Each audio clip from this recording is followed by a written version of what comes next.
ரஷ்யாவில் மருத்துவம் பயில சிறந்த ஒரு அரிய வாய்ப்பு. வெளிநாடுகளில் மருத்துவம் பயில சிறந்த முறையில் உதவுகிறது ஏஜே ட்ரஸ்ட் கல்வி குழுமம். இன்று பள்ளிகள் திறக்கப்பட்ட நிலையில் சென்னை புளியந்தோப்பில் உள்ள அரசு பள்ளியை மீண்டும் திறக்க மேயர் பிரியா மற்றும் எம்எல்ஏ பல்லவி வருகை தந்திருந்த நிலையில் பள்ளி திறப்பின் பொழுது சட்டமன்ற உறுப்பினர் புறக்கணிக்கப்பட்டதாக குற்றச்சாட்டு எழுந்துள்ளது. இதுகுறித்த கூடுதல் விவரங்களை செய்தியாளர் அன்பழகன் வழங்க கேட்கலாம். அன்பழகன், என்ன நடந்தது சொல்லுங்க. மோகன், இந்த காலை தமிழகம் முழுவதுமே பள்ளி திறப்புல நம்மளும் கூட நேரடி பண்ணியிருந்தோம்.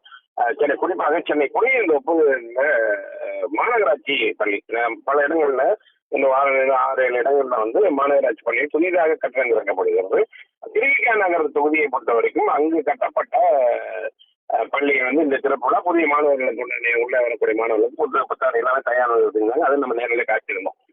இந்த நேரத்துலதான் கட்டிடம் திறப்புலாவுக்கு பார்த்தோம்னா சென்னை மாநகராட்சியுடைய மேயர் மற்றும் அந்த குழு, அந்த கல்விக்குழு இருக்கிறவங்க எல்லாமே வந்துட்டாங்க. சட்டமன்ற உறுப்பினர் வந்துட்டாங்க. சட்டமன்ற உறுப்பினர் வரும்பொழுது பார்த்தோம்னா இவங்க மேயரா திமுக வைக்கிறது தமிழக வெற்றி கழகம் வாங்கும் போது அங்க 2 பேரும் பார்க்கும்போதே ஒரு ஒரு மாதிரியான சூழ்நிலை. அந்த ரிப்பன் கட்டிட திறப்புலா போதே இவங்க திமுகவை சேர்ந்த அந்த அதாவது மேயர் மற்றும் இந்த கல்விக்குழு உறுப்பினர் எல்லாமே முன்வரிசை நின்றுட்டாங்க.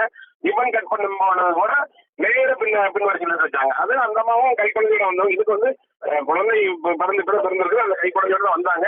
வந்துட்டு கூட சரி அவங்க அழைப்பதற்காக வந்திருந்தாங்க.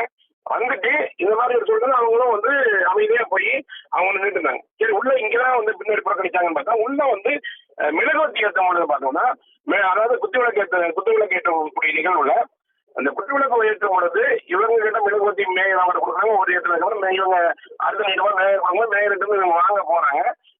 அதாவது சட்டமன்ற உறுப்பினர் வாங்கும்போது அவங்க கிட்ட கொடுக்காம வேணும்னே அவங்க அந்த ஐஏஎஸ் அதிகாரிகிட்ட ஒரு அதிகாரி மாநகராட்சியுடைய அதிகாரிகிட்ட கொடுக்க அவங்க இருந்தாலும் கூட அந்த மாநகராட்சி அதிகாரி அவங்க இவங்ககிட்ட தான் கொடுத்தாங்க. அவங்க இது இந்த முன்னாடி தன்னை அவமானப்படுத்த உடனே அவங்க மேல வெளியே வந்துட்டாங்க. சட்டமன்ற உறுப்பினர் வெளியே வந்துட்டு வெளியே சொல்லும் பொழுது இந்த ஆர்வத்துக்காக நம்மளை புறக்கணிக்கிறாங்க அப்படின்னு சொல்லிட்டு இருந்தாங்க.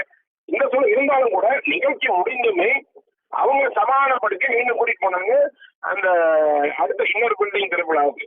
அங்கேயும் தெரிய வருது அவங்க ஒரு ஆணவ போக்கான செயல்படுறாங்க மேயர் அப்படின்னு சட்டமன்ற உறுப்பினர் குற்றச்சாட்டு வைக்கிறாங்க.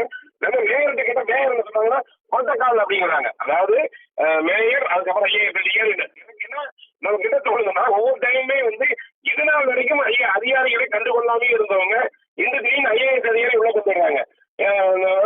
மக்களால் தேர்ந்தெடுக்கப்பட்ட சொல்லிட்டு ஐஏஎஸ் அதிகாரிகளுக்கு அவங்களை கிட்ட கொடுக்குற மாதிரி கொடுத்து இதோட பார்த்தோம்னா ஒரு ஒரு மோதல் ஏற்பட்ட சூழல் தான். அதாவது ஏன்னா வெளியே டிவிக்கு தொண்டர்கள் வேற இருந்தாங்க. இந்த சூழல் இருந்தா ஒரு பள்ளி கல்வி நிகழ்ச்சி, அதுவும் ஒரு பெண், அவங்களும் ஒரு சட்டமன்ற உறுப்பினர் ஒரு பெண், அதை கைக்குழந்தையோட வந்தவங்க எல்லாருமே ஐயா பண்ணி போயிருக்கலாம். அங்கிருந்த பொதுமக்களும் என்ன இந்த மாதிரி பண்றாங்கன்னு அவங்களுமே ஒரு வேதனை தெரிவிக்கக்கூடிய காட்சியை நம்ம பார்ப்போம். அவங்க மாநகராட்சி அதிகாரி என்ன செய்யுதுன்னு தெரியாம முடிக்கக்கூடிய சூழல் தான் இருந்தது. ஏன்னா இது தனது தொகுதியில் நடக்கக்கூடிய ஒரு பள்ளி திறப்புலாவிற்கு இந்த மாதிரி பள்ளி திறப்புலாவின் போது இந்த நிகழ்வு நடந்தது என்று காட்டக்கூடாது. அங்க அவங்களுக்கு ஒரு வேதனையா இருந்தது. இருந்தாலும் அவங்க அதை அதிகப்படியா போனாங்க. இந்த போக்கு மேயருடைய செயல்பாடு உண்மையாலுமே அங்க இருந்து அவங்களுக்கு ஒரு அதிர்ச்சி ஏற்படுத்திச்சு. சட்டமன்ற உறுப்பினர் பொறுத்த வரைக்கும் அவங்களும் என்ன செய்யணும்னு தெரியாமதான் அவங்களுமே அவங்க நிகழ்ச்சி நல்லா நடக்கணும்னு போட்டு அவங்களும் வெளியே வந்துட்டாங்க. அங்க விவரங்களை வழங்கியதற்கு நன்றி.